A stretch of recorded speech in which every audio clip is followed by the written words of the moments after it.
इथे एवढा पाऊस चालू आहे, काय सांगू. 2-3 दिवसापासून पाऊस चालू आहे आणि कपडे तर सुकतच नाही. 2-2, 3-3 दिवस कपडे सुकत नाही आहे. खूप प्रॉब्लेम झाला आहे, पण काय हरकत नाही. ते जे दिवस आहेत पावसाचे म्हटलं तो तर पडणारच बिचारा, त्याला बोलून काय फायदा आहे. आणि ते नाही, आता गौरी गणपती येणार आहे म्हणून मी आपली घराची साफसफाई करायला काढली होती. आता ही मांडणी वगैरे काढून घेते सगळी.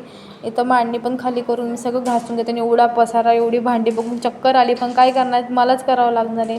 इथे मी बघा सगळी मांडणी काढली. आता मी मस्त सगळी भांडी धुवून बिवून सगळी सेट केलेली आहे. किती छान दिसतंय ना.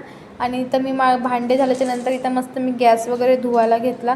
मान्य आहे मला एका दिवसात ही सगळी कामं होणार नाही आहे, त्याच्यामुळंच म्हटलं आज किचनचंच करून घेते सगळं आणि मग त्याच्यानंतर उद्या बेडरूम आणि हॉलमधलं करून घेते. आणि माझ्यात पण एवढी कॅपॅसिटी पाहिजे ना एवढं सगळं करण्याची, एका दिवसात तर नाही होणार.